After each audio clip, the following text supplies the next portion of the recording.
बिस्मिल्लाहिर्रहमानिर्रहीम। अस्सलाम वालेकुम students, I am Abdurrahman, your biology teacher. आज स्टूडेंट्स हम जो टॉपिक पढ़ने जा रहे हैं दैट इज़ माइकोराइज़ी। ये बेसिकली कंटिन्यूएशन है आपके प्रीवियस सेशन में जो हमने लाइकेंस स्टार्ट किए थे। That was the first type of mutualistic association of fungi with algae, और आज जो हम सेकेंड टाइप पढ़ने जा रहे हैं this is mutualistic association between fungi and the roots of the plants. Okay, तो डिटेल्स बोर्ड पे देखते हैं।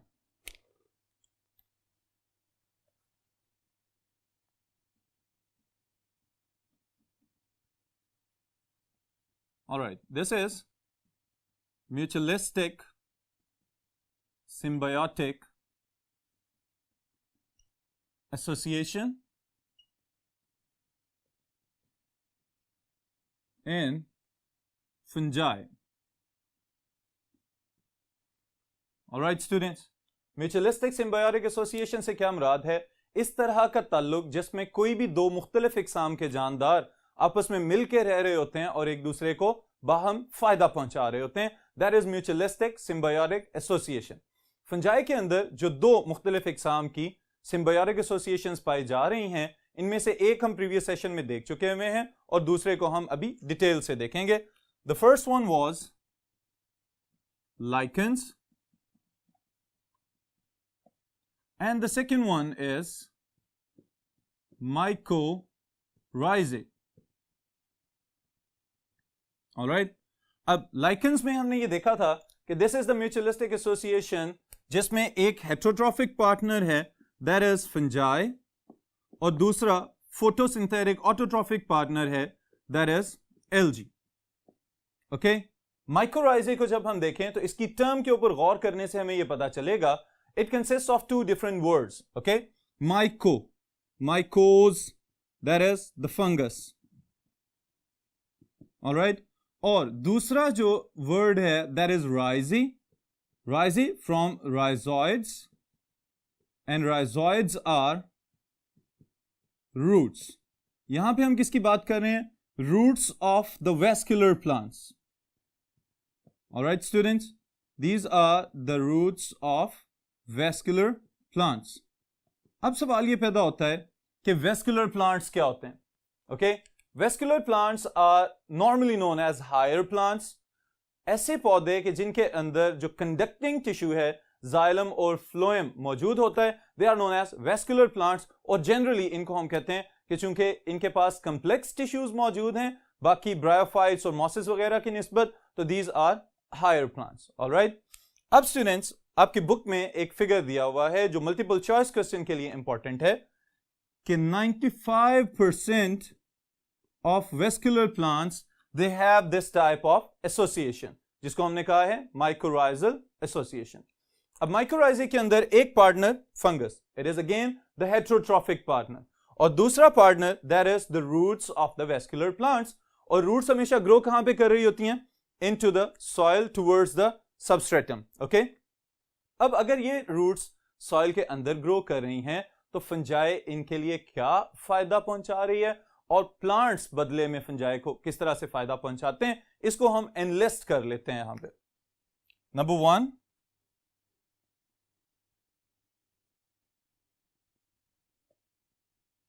Fungi in माइकोराइज़ी। फंजाई क्या क्या काम कर रही है? नंबर 1, फंजाई इज हेटेरोट्रॉफ, तो इसका मतलब है ये अपनी खुराक तो खुद नहीं बना सकती, but at the same time it is decomposer। तो ये क्या करेगी? यहां पे स्टूडेंट्स एक टर्म में लिख रहा हूं, mobilize the minerals present in soil। Okay, इससे क्या मुराद है कि बाज़ औक़ात ऐसा होता है कि कुछ मिनरल्स, कुछ केमिकल एलिमेंट्स फिक्स्ड फॉर्म में मौजूद होते हैं सॉइल के अंदर, तो उनको प्लांट्स की रूट्स के लिए अवेलेबल बनाना, this is to mobilize these mineral elements. कौन कौन से मिनरल एलिमेंट्स इसमें शामिल हो सकते हैं? फास्फोरस, जिंक, कॉपर, नाइट्रोजन और बहुत से दूसरे एलिमेंट्स जो कि प्लांट्स की रूट्स को पहुंचा दिए जाते हैं as raw material for their growth.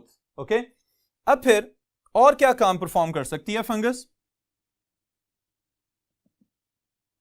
increases the surface area for absorption. अब ये वाला जो जुमला है, ये स्टेटमेंट देखने में तो बहुत सिंपल सी लग रही होती है, लेकिन स्टूडेंट्स ये बहुत अहम बात है। किस लिहाज से?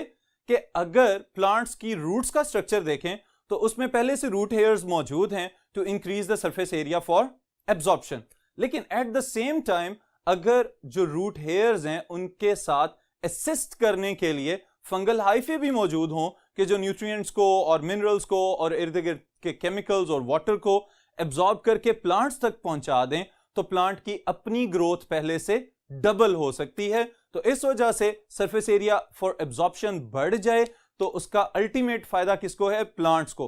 और अगर प्लांट्स को फायदा पहुंच रहा है तो the plants are the producers of the ecosystem, तो उससे अल्टीमेटली हमें भी बेनिफिट मिल सकता है। Okay, so mycorrhizal association is a mining process, जो कि जबरदस्त किस्म का एक कुदरती सुरंग बनाने का निजाम है। बाज़ औक़ात ऐसा भी होता है कि जो फंगल हाइफे हैं वो रॉक्स के अंदर घुस जाते हैं और वहां से मिनरल्स को तोड़ तोड़ के प्लांट्स को पहुंचाना शुरू हो जाते हैं। तो बदले में प्लांट्स क्या रोल प्ले कर रहे हैं, इसको भी अभी देख लेते हैं।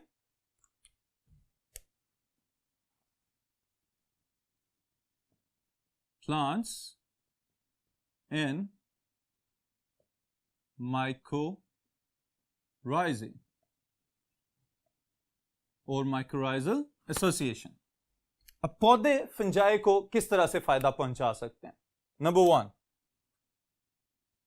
जो सबके सेन में मौजूद होगा point, provides food as organic carbon to fungi. Okay, organic carbon से क्या मुराद है? शुगर्स की फॉर्म में कार्बन को फिक्स किया जाता है और फिर बनी बनाई तैयार शुदा खुराक फंजाई को दे दी जाती है।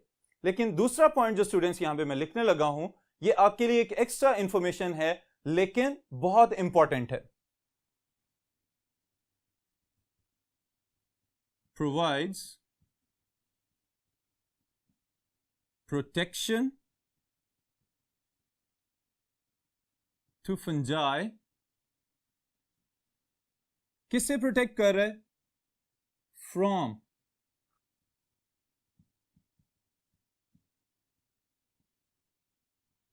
environmental stress, drought, and soil contamination. All right? अब देखें, ये बहुत अहम 3 पॉइंट्स मैंने यहां पे समराइज कर दिए हैं with in the point number 2। सबसे पहली चीज है एनवायरमेंटल स्ट्रेसेस। जो माहौलियाती तब्दीलियां आती हैं उसकी वजह से ऐसा भी पॉसिबल है जैसे कि सर्दी, बहुत ज्यादा गर्मी, या कोई और इस तरह का केमिकल एफ्लुएंट्स वगैरह आ जाए सॉइल के अंदर, या बिल्कुल ही खुश्क साली हो जाए, पानी ही ना रहे उस सॉइल के अंदर।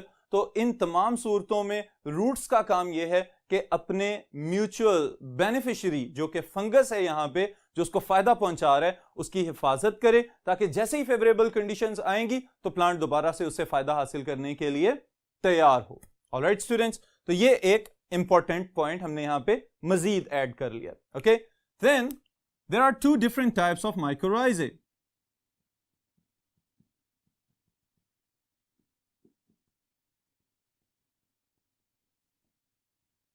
Types of mycorrhizae. Okay, आप लोगों के लिए एग्जाम्स और क्विजेस के पॉइंट ऑफ व्यू से this is very important short question. What is the difference between endomycorrhizae and ectomycorrhizae? Okay, इनके नाम लिखते हैं और फिर इनको मैं डिफाइन करता हूं आपके लिए ताकि इसको आप अच्छी तरह से समझ सकें। Number 1, endo mycorrhizae. Okay, and number 2, ectomycorrhizae. जी स्टूडेंट्स, अब माइक्रोराइजे के मीनिंग्स तो मैं आपको बता चुका हुआ हूं, लेकिन यहां पे 2 मजीद अल्फाज का इजाफा कर दिया गया है, एक एंडो, ऑलराइट, और दूसरा ecto.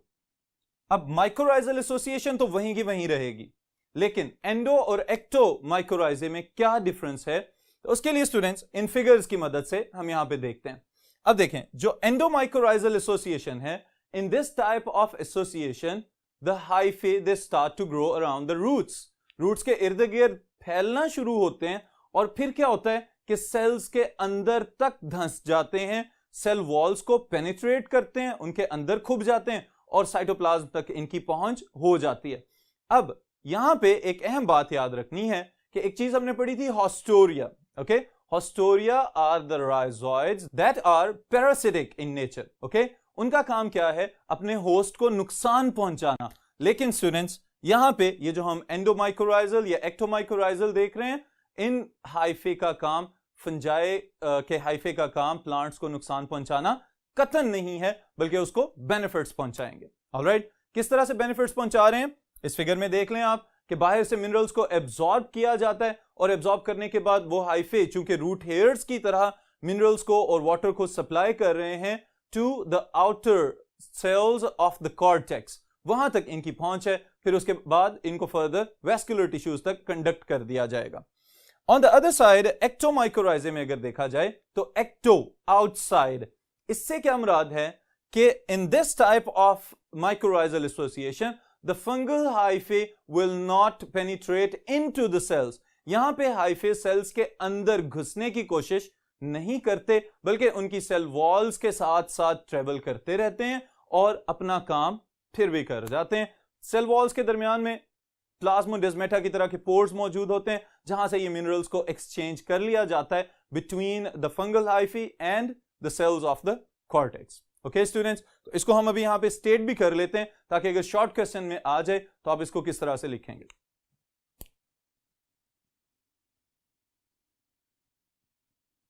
The association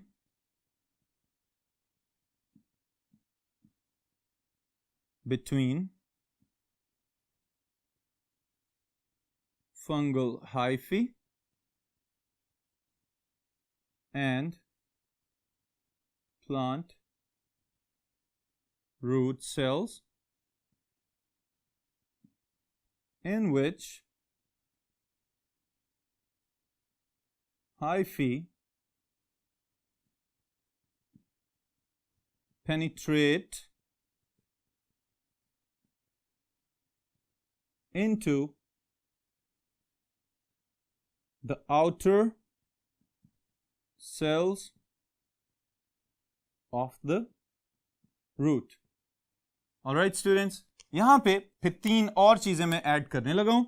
They can make coils, they can make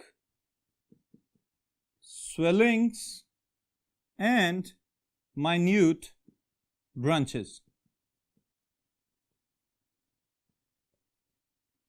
okay students, इससे क्या मुराद है कि जो हाइफे फंजाई के रूट्स के इर्द गिर्द क्लस्टर्स बना रहे हैं, वो कॉइल फॉर्म में हो सकते हैं, वो हो सकता है फूले हुए स्ट्रक्चर्स बना दें। इनके डिफरेंट टाइप्स के डिफरेंट नेम्स हैं जो आपकी बुक में मेंशन नहीं है, इसलिए हम इस डिटेल में नहीं जा रहे। और ये भी हो सकता है कि छोटी छोटी शाखों की तरह हेयर लाइक स्ट्रक्चर्स जो हैं वो उभार बने हुए नजर आए हमें रूट्स के इर्द गिर्द, तो इसको हम कहेंगे दिस इज एंडोमाइकोराइजे। अब दूसरी तरफ एक्टोमाइकोराइजे को स्टेट कर लेते हैं।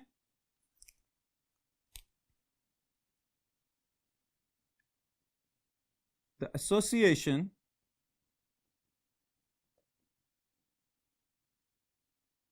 between fungi and root of the plant, in which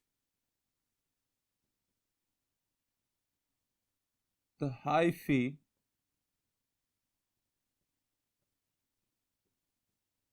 surround the cells of outer layers of root. Okay, students, this type of association could be found in pines and firs, etc. अब देखें, इन दोनों definitions के अंदर मैंने दो words specially capital लिखे हुए हैं. ओके, यहां पे मैंने लिखा था पेनिट्रेट, ओके, और दूसरी तरफ आपको नजर आ रहा है सराउंड. अब देखें, इन दोनों अल्फाज की वजह से ही हमने इन दोनों माइक्रोराइजल एसोसिएशंस को डिफरेंशिएट किया हुआ है. पहले वाला एंडो, जहां पे हाइफे पेनिट्रेट कर चुके हैं, धंस चुके हुए हैं. दूसरा एक्टो, जिसमें पेनिट्रेशन नहीं हो रही बल्कि hyphae they will remain outside the cell walls. Okay students, so ये एक शॉर्ट क्वेश्चन है आपके लिए, बहुत इंपॉर्टेंट शॉर्ट क्वेश्चन है, इसलिए इसकी स्टेटमेंट को याद रखिएगा. इसके बाद स्टूडेंट्स एक और टॉपिक मैं इसके साथ ऐड कर रहा हूं, that is the land adaptations of fungi. Okay, तो इसको देखते हैं अभी. Next, land adaptations of fungi.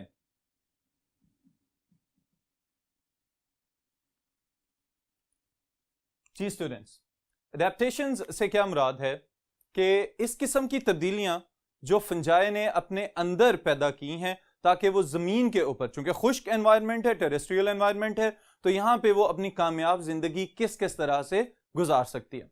इसके लिए कुछ प्रॉपर्टीज इन्होंने अपने अंदर डेवलप की हुई हैं, इनको हम वन बाय वन अभी समझ लेते हैं. Okay, number one is fungi live in moist habitats. Okay, fungi जो है हमेशा नमी वाली जगह पे ग्रो करते हुए हमें नजर आएंगे, specially if the moisture is combined with the warmth. थोड़ा सा वार्म टेम्परेचर होगा और उसके साथ मॉइस्चर होगा तो the fungi they will show enormous growth. Okay students, this was number one. फिर उसके बाद हम ये कह सकते हैं कि the fungi can grow wherever the organic matter is present, क्योंकि हमने ये कहा हुआ है कि फंजाई आर डीकंपोजर्स. अगर फंजाई डीकंपोजर्स हैं तो इट मींस व्हाट, जहां कहीं भी कोई ऑर्गेनिक मैटर मौजूद है जिसको डीकंपोज या डिके करना है, उसको तोड़ फोड़ के मजीद छोटे मॉलिक्यूल्स में कन्वर्ट करना है, तो वहां पे फंजाई और बैक्टीरिया जरूर मौजूद होंगे.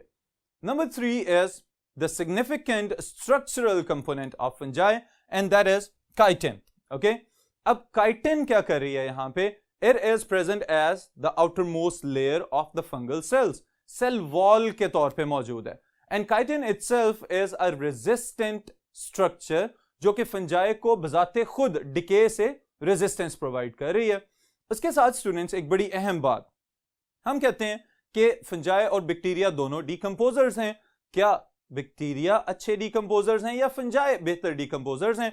तो फंजाई आर बेटर, क्योंकि ये लिग्निन और सेलुलोज वगैरह को भी डाइजेस्ट कर सकते हैं, लेकिन बहुत सारे डीकंपोजर बैक्टीरिया ये काम नहीं करते. ओके, देन नंबर फोर इसमें अगर हम ऐड करना चाहें तो हम ये कहते हैं कि the fungi they show extensive fast spreading growth of their hyphae. इनके हाइफे बड़ी तेजी से ग्रो करते हैं. आप अगर खुद से इसको एक्सपेरिमेंट करके देखना चाहें तो एक स्लाइस ले लें ब्रेड का, एक छोटा सा टुकड़ा, और उसके ऊपर थोड़ा सा मॉइस्चर, पानी के कतरे कुछ गिरा दें, या अगर शॉवर वगैरह मौजूद है तो स्प्रे कर दें, और उसको किसी जगह पे, ऐसी जगह पे रखें जहां मॉइस्चर भी मौजूद है और थोड़ा बहुत टेम्परेचर भी रूम टेम्परेचर से हाई है. तो स्टूडेंट्स आपको चंद ही घंटों के बाद उसके ऊपर फंगस, फफूंदी ग्रो करती हुई नजर आना शुरू हो जाएगी, जो कि इस बात की पहचान है कि फंगस को जहां भी डिकेइंग ऑर्गेनिक मैटर नजर आएगा या खुराक मिलेगी वहां इसके हाइफे बहुत तेजी से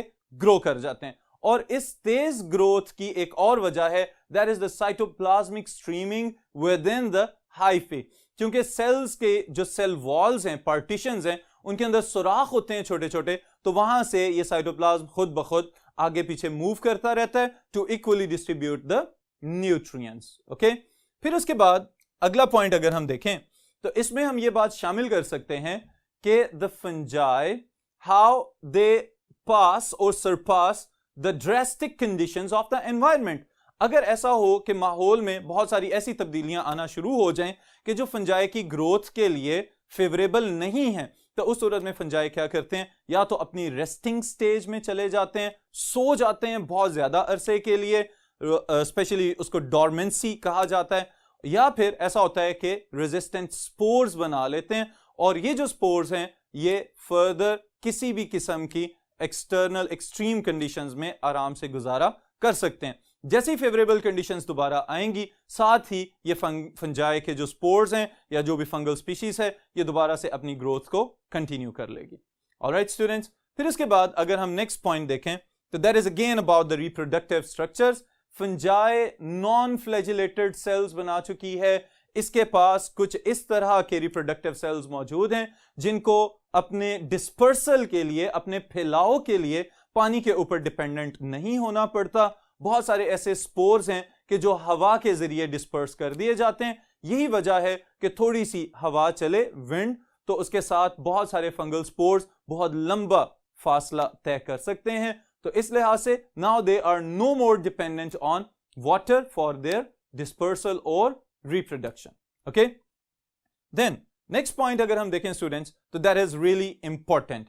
किस लिहाज से अहम है कि fungi can tolerate a wide range of pH. अब देखें, हम कहते हैं कि कुछ ऐसे लिविंग ऑर्गेनिजम्स हैं जो एसिडिक एनवायरनमेंट में जिंदा नहीं रह सकते, कुछ ऐसे लिविंग ऑर्गेनिजम्स हैं जो बिल्कुल एल्कलाइन एनवायरनमेंट में जिंदा नहीं रह सकते। तो इन दोनों सूरतों में फंजाई हमारे पास एक चैलेंजिंग ऑर्गेनिज्म के तौर पे मौजूद है कि कुछ ऐसी फंजाई भी हमारे माहौल में पाई जाती हैं कि जो इंतहाई एसिडिक एनवायरनमेंट में यानी एट द पीएच ऑफ 2 और दूसरी तरफ एल्कलाइन एनवायरनमेंट में एट द पीएच ऑफ 9 इस वाइड रेंज तक एग्जिस्ट करते हुए नजर आए हैं। ऑलराइट, फिर इसी तरह पीएच के साथ अगर कंपेयर किया जाए टेम्परेचर को, तो यहां पे स्टूडेंट्स एक और आपके लिए जनरल इंफॉर्मेशन की बात है कि कभी आप अपनी फ्रिज में पड़े हुए वेजिटेबल्स, सब्जियां और फल वगैरह इनको देखें जो ज्यादा अरसे के लिए वहां पे पड़े रहते हैं, तो क्या होता है कि उनके ऊपर या तो ग्रीन सी स्कम एक लेयर आ चुकी होती है, या फिर ऐसा होता है कि उसमें से बैड स्मेल पैदा हो चुकी होती है। तो वो असल में ऐसी फंजाई हैं जो उस खुराक को भी डिकम्पोज करने के लिए पहुंच चुकी हैं जो आपने फ्रिज में या रेफ्रिजरेटर में संभाल के रखी हुई थी ताकि आप इसको कुछ अरसे के बाद इस्तेमाल करें। अब ये वो फंजाई हैं जो -5 डिग्री सेल्सियस पे यानी बिलो द फ्रीजिंग पॉइंट, और कुछ ऐसी टाइप्स भी जो 50 डिग्री सेल्सियस पे mid of the boiling point पे भी ग्रो कर सकते हैं। ऑलराइट स्टूडेंट्स, तो इस वजह से ये जो हमारी फ्रिज में पड़ी हुई खुराक खराब हो जाती है, इसका मतलब ये है कि यहां पे वो फंगस अटैक कर रही है which can survive below the freezing point, जहां पे बहुत सारे बैक्टीरिया भी ग्रो नहीं करते। ओके, देन नेक्स्ट पॉइंट को देखें तो हमें पता चलता है कि बहुत सारी फंजाई ऐसी हैं कि जो इंतहाई हाइपरऑस्मोटिक कंडीशंस में, जब बाहर वाले एनवायरनमेंट में बहुत ज्यादा सोल्यूट्स मौजूद हैं जैसे कि कंसंट्रेटेड सॉल्ट या शुगर सॉल्यूशंस हैं या जैम्स और जेलीज हैं, वहां पे भी ये फंगस ग्रो कर जाती है। स्पेशली हमारे घरों के अंदर एक सेल्फ मेड रेसिपी होती है पिकल्स, अचार बनाने की।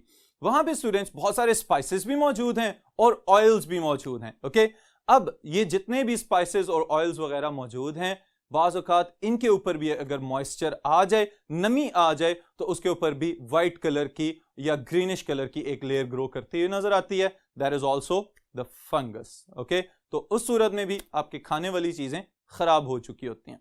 देन स्टूडेंट्स, उसके बाद अगर हम देखें तो ये जो फंगल हाइफी हैं, they store their food in the form of glycogen and lipid droplets. Alright, अपनी खुराक को जखीरा अगर करना हो तो glycogen the stored form of glucose in animals normally, तो ये एक सिमिलैरिटी भी बनती है फंजाई और एनिमल सेल्स की। फिर दूसरी तरफ क्या है, ऑयल ड्रॉपलेट्स जो कि एनर्जी रिच कंपाउंड्स हैं, लिपिड्स, उनको फंजाई अपने लिए स्टोर कर लेती है कि जब कभी भी अनफेवरेबल कंडीशंस का सामना होगा तो the fungi it will utilize that food and at the end it will survive for longer durations. Okay students, so this was the review of all of the adaptations of fungi on the land, जिस वजह से ये fungi इस काबिल हो सकी है कि जमीन के ऊपर एक सक्सेसफुल लिविंग ऑर्गेनिज्म की तरह रह सके। ऑलराइट स्टूडेंट्स, तो यहीं पे इसको खत्म करते हैं, फिर इंशाल्लाह ताला नेक्स्ट टॉपिक के साथ नेक्स्ट सेशन में मुलाकात।